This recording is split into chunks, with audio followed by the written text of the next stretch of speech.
Sir తొందరలో ఏపీలో cabinet meeting అయితే ఉండబోతుంది సార్. అయితే ఈ మీటింగ్‌లో ఒక కొత్త నిర్ణయం తీసుకోబోతున్నట్టుగా తెలుస్తుంది. అది కూడా సోషల్ మీడియాని కంట్రోల్ చేయడానికి ఒక కొత్త చట్టాన్నే తీసుకురాబోతున్నట్టుగా చంద్రబాబు నాయుడు గారి గవర్నమెంట్ అయితే అంటే ప్రతిపాదించలేదు గానీ, ఆ వార్తలైతే వినిపిస్తున్నాయి సార్. మరి ఏ విధంగా ఉంటుంది కొత్త చట్టం వస్తే? సోషల్ మీడియాలో ట్రోలింగ్ పెరిగిపోతుంది కదా! దీన్నేమన్నా కంట్రోల్ చేసే అవకాశం ఏమన్నా కనిపిస్తుందా? యాక్చువల్‌గా సోషల్ మీడియాని కంట్రోల్ చేయడం అనేది ఎప్పటినుంచో కూడా కేంద్రం సీరియస్‌గా ఆలోచిస్తూ వస్తుంది.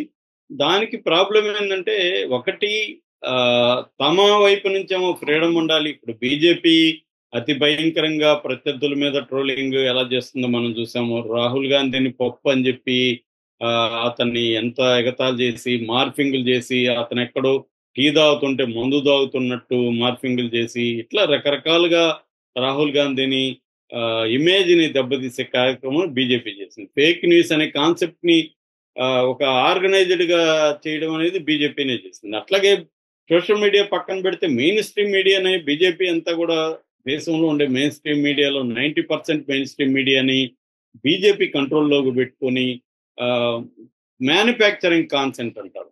అంటే మ్యానుఫ్యాక్చరింగ్ కాన్సెంట్ అంటే ప్రజల సమ్మతిని తయారు చేయడం అనేది మనకి మ్యానుఫ్యాక్చరింగ్ కాన్సెంట్ అని చెప్తారు. దాన్ని బీజేపీ చాలా ఎఫెక్టివ్‌గా చేసింది.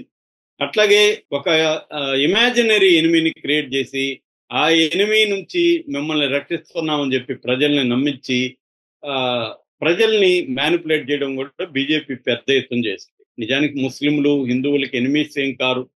ముస్లింలు కొంతమంది ఒక ఎవరో కొద్దిగా మంది తీవ్రవాదులు ఉండొచ్చు.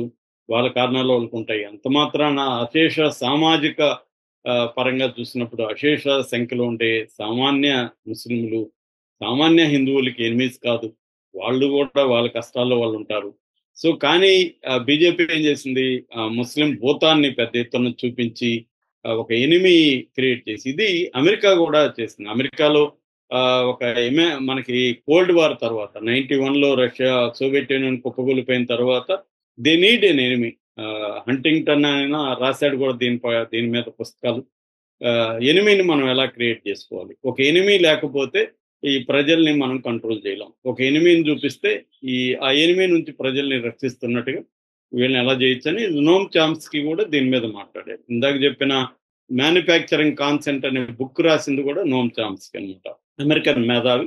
సో, ఇలాగా వీళ్ళు సోషల్ మీడియాని, మెయిన్ స్ట్రీమ్ మీడియాని మొత్తం మ్యానిపులేట్ చేసింది బీజేపీ. కాంగ్రెస్ చేయలేదా అంతకుముందు అంటే ఖచ్చితంగా కాంగ్రెస్ చేసింది, తెలుగుదేశం అన్ని పార్టీలు కూడా ఇవాళ మీడియాని తమ కంట్రోల్‌లో పెట్టుకొని తమకు అనుకూలమైన కథనాల్ని ఆహ్, రుద్ది ప్రజల మీద సైకలాజికల్ వార్‌ఫేర్ చేసి ప్రతిపక్షాల్ని దెబ్బతీయడానికి, ప్రతిపక్షాలకు సంబంధించి అనేక అసత్య కథనాల్ని ప్రచారంలోకి తీసుకొచ్చి ఇవన్నీ చేస్తున్నాయి. ఇక్కడ ఎవడు నీతిమంతులు కాదు. అందరూ కూడా గెలుపు కోసం మీడియాని వాడుకుంటున్నారు. అయితే ఇప్పుడేమైంది, మెయిన్ స్ట్రీమ్ మీడియా దెబ్బ కొట్టడానికి సోషల్ మీడియా అనేది ఉపయోగపడింది. ఎందుకంటే మెయిన్ స్ట్రీమ్ మీడియా ఇప్పుడు ఈనాడు, జ్యోతి ఇలాంటివి తెలుగుదేశానికి గతంలో కూడా ఎప్పటినుంచో చేస్తున్నాయి. అయితే వాళ్ళ ఆధిపత్యాన్ని, మోనోపలిని దెబ్బ కొట్టడానికి సోషల్ మీడియా రంగంలోకి దిగింది. సోషల్ మీడియాకి డెమోక్రటిక్ స్వభావం ఎక్కువ. ఎవరైనా ఫేస్‌బుక్ ఐడీ క్రియేట్ చేసుకోవచ్చు. ఎవరైనా ఎక్స్ ఐడీ క్రియేట్ చేసుకోవచ్చు. మన భావాలు చెప్పొచ్చు. యూట్యూబ్ ఛానెల్‌లు పెట్టుకోవచ్చు. ఏమైనా సోషల్ మీడియాకి ఇది ఎక్కువ రీచ్ కూడా బాగా పెరిగింది. ఎందుకంటే స్మార్ట్ ఫోన్‌లు పెరిగాయి. ఇంటర్నెట్టు చీప్‌గా దొరుకుతుంది. కనెక్షన్స్ రూరల్ ఏరియాలకెళ్ళిపోయినాయి. దాదాపు 80,00,00,000 మంది ప్రజలకు మన దేశంలో స్మార్ట్ ఫోన్‌లున్నాయి. కాబట్టి రీచ్ బాగుపోయింది. ఎప్పుడైతే ఇది జరిగిందో ఇప్పుడు బీజేపీ లాంటి పార్టీలకి, తెలుగుదేశం లాంటి పార్టీలకి సోషల్ మీడియా అనేది ఒక ఇబ్బందికరంగా మారింది.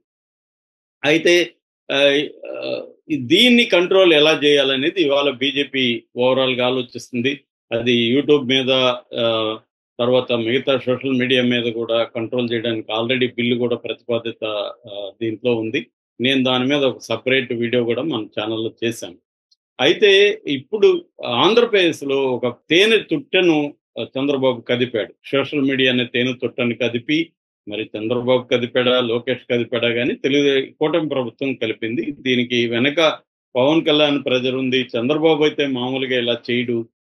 పవన్ కళ్యాణ్ ఒత్తిడి ఉంది, పవన్ కళ్యాణ్ ప్రజలకి తలగ్గే చేస్తున్నాడు చంద్రబాబు అని కూడా ఒక వార్త ఉంది. ఏదేమైనా కూటమి ప్రభుత్వం పెద్ద ఎత్తున వైసీపీ సోషల్ మీడియా నాయకుల్ని అరెస్టులు చేస్తుంది.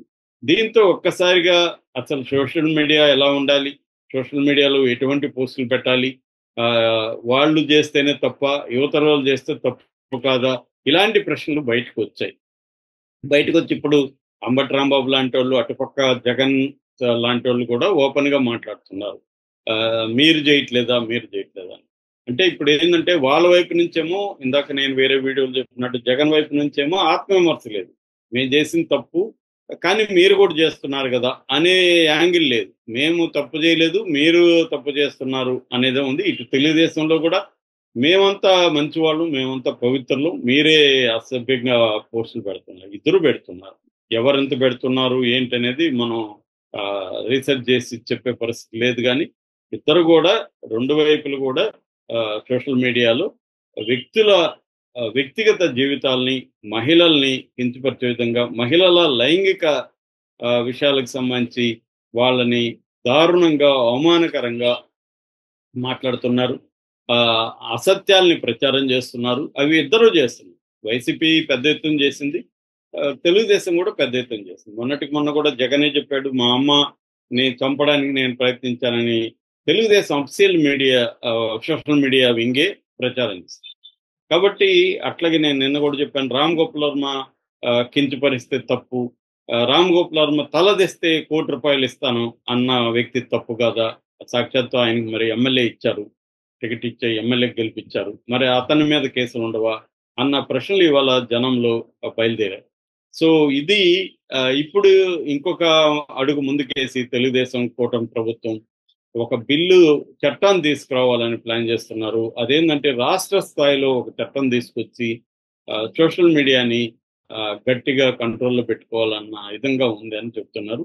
ఇది అంటే డబుల్ ఎడ్జెడ్ వెపన్ లాంటిది. అంటే సోషల్ మీడియా ఫ్రీడమ్ ఉండాలి, వ్యక్తిగత స్వేచ్ఛ మనకు ఉంటుంది. ఆర్టికల్ 21 ప్రకారం మనకి వ్యక్తులకి ఫ్రీడమ్ ఆఫ్ స్పీచ్ అనేది ఉంటుంది. పర్సనల్ లిబర్టీలో అనేక అంశాలు ఉంటాయి. మనకి ప్రభుత్వాన్ని విమర్శించడం అనేది ప్రజాస్వామ్యంలో చాలా ఇంపార్టెంట్. దాన్ని అసమ్మతి అంటారు. రైట్ టు డిసెంట్ అనేది వెరీ ఇంపార్టెంట్. నేను మొన్న కూడా వోల్తేర్ కొటేషన్ చెప్పాను, నాతో నువ్వు విభేదించవచ్చు కానీ నీకు మాట్లాడే స్వేచ్ఛ కోసం నా ప్రాణాలు ఇస్తానని వోల్తేర్ అన్నాడు. అది great statement in democracy. So అలాంటిది ఉండాలి. అట్ ద సేమ్ టైం వ్యక్తుల ని కించపరిచి, వాళ్ళ స్త్రీలను కించపరిచి చాలా అసభ్యంగా ట్రోలింగ్ చేయడం అనేది కూడా దారుణం. అయితే అది అందరూ చేస్తున్నారు. మన వీడియోల కింద తెలుగుదేశం వాళ్ళు చాలా మంది చేస్తున్నారు.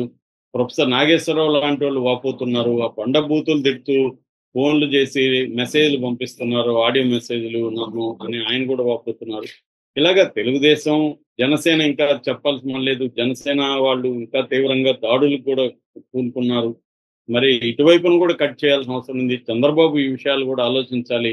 ఓన్లీ శత్రువులను మాత్రం చేస్తే చంద్రబాబుకి ఇది ఖచ్చితంగా వ్యతిరేకంగా మారుతుంది.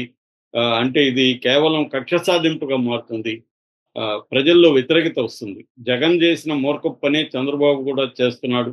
ఎందుకంటే జగన్ కూడా ఇంతే మూర్ఖంగా ఒకప్పుడు తెలుగుదేశం సోషల్ మీడియా నాయకుల్ని, మెయిన్ మీడియాలో పనిచేసే వాళ్ళ మీద, వెంకటకృష్ణమూర్తి లాంటి వాళ్ళ మీద కూడా కేసులు పెట్టించాడు జగన్. నాకు తెలిసిన చాలా మంది జర్నలిస్టుల మీద కూడా తెలుగుదేశం వాళ్ళకి నోటీసులు వచ్చాయి. అది జగన్ ఒక మూర్ఖత్వంతో చేసిన పని. సో అటువంటి మూర్ఖత్వంతోనే ఇప్పుడు చంద్రబాబు ప్రభుత్వం ఇలా చేయడం అయితే కరెక్ట్ కాదు. మరి ఇప్పటికే చట్టాలు ఉన్నాయి, ఐటీ చట్టం ఉంది,